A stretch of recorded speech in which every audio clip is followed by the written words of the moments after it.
28 अगस्त वीरवार शाम 6 बजे मिली जानकारी से भारतीय जनता पार्टी किसान मोर्चे के मंडल अध्यक्ष कुलवंत सैनी ने एक पत्रकार वार्ता के दौरान कहा कि भाजपा सरकार में कोई भी किसान परेशान नहीं है। जो कि किसान अन्य विरोधी पार्टी से संबंध रखते हैं, केवल वही किसान परेशान होने का दावा कर रहे हैं, जो कि गलत है। उन्होंने कहा कि भाजपा सरकार किसानों की आय दुगनी करने के लिए हर संभव प्रयास कर रही है। किसानों की सभी फसलें एमएसपी पर खरीदी जा रही हैं। बागवानी फसलों के लिए 50% से लेकर 80% तक सब्सिडी भी दी जा रही है। उन्होंने कहा कि भाजपा सरकार किसान के हित में नई नई योजनाएं चला रही है। खाद की किल्लत को लेकर उन्होंने कहा कि किसान अपनी ज़रूरत से ज़्यादा खाद खरीद रहे हैं। इससे छोटे किसानों को परेशानियों का सामना करना पड़ रहा है। सरकार ने अब पंजीकरण के हिसाब से खाद देने की योजना चलाई है। इस योजना के बाद किसी भी किसान को खाद की किल्लत का सामना नहीं करना पड़ेगा। जी सर, जैसे काफी टाइम से देखने को मिल रहा है कि किसान धरना प्रदर्शन लगातार उनका जारी है, तो क्या कुछ वजह ऐसी रही है कि उनको मजबूरन धरने पर बैठना पड़ रहा है? सबसे पहले सभी साथियों को राम राम, जय श्री श्याम, जय श्री राधे राधे।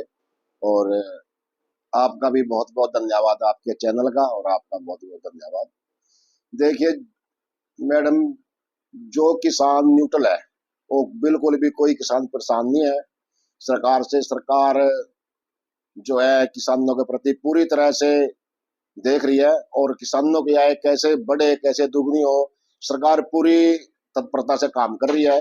जो जिम्मेदार किसी अन्य पार्टियों से जुड़ रहे हैं, किसी अन्य विरोधी पार्टियों से, विपक्षी पार्टियों से जुड़े हुए हैं, वही किसान परेशान है। बाकी जो किसान अपने खेतों में न्यूट्रल किसान कार्य कर रहे हैं, बिल्कुल भी परेशान नहीं है। अब देखो, भारतीय जनता पार्टी सरकार ने, हमारे माननीय मुख्यमंत्री जी ने सभी फसलें एमएसपी पर खरीद रहे हैं। सभी फसलें एमएसपी पर खरीदी जा रही है हरियाणा में लगभग।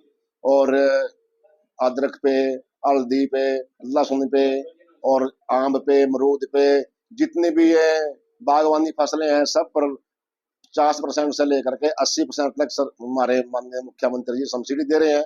किसानों की बल्ले बल्ले, कोई दिक्कत नहीं।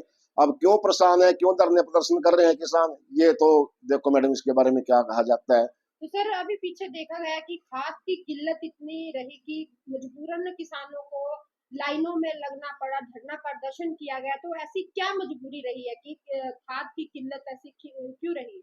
देख, आप किसी भी सोसाइटी में, फैक्स में, एपड में, या किसी भी आड़ती जा करके पता करो कि इस बार पिछले साल से कितने हजारों कट्टे फालतू आए। और हमारे तो डिस्ट्रिक्ट यमुनानगर में पॉपुलर भी बहुत लग गई।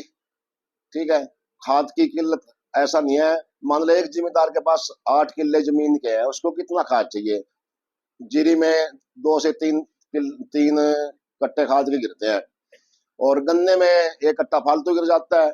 तो मैडम, एक जिम्मेदार को जो 8 किल्ले का जिम्मेदार है, उसको लगभग 32 कट्टे खाद के चाहिए, और कट्टे लाद का ले जरे हम 40 तो किल्लत होगी। ठीक है। अच्छा, दूसरा, जब ये रौला पड़ जाके शॉर्टेज होगी, हम भी अपना इकट्ठी उठा ले जा, ये देखते नहीं भी चल थोड़ा थोड़ा करके घेर ले। तो खाद तो पहले से बहुत ज्यादा आया इस बार, कहीं भी आप पता कर लो। और अब तो सरकार इसको पंजीकरण पे करने लग रही है, अब तो शॉर्टेज होगी नहीं खाद की।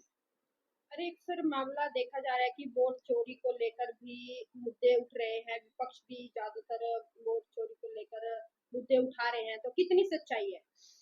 देखिए मैडम, ओ प्यार करे तो प्यार, हम प्यार करे तो जुल्म। जब वो जहां से वो जीतते तो बढ़िया, वोट चोरी नहीं।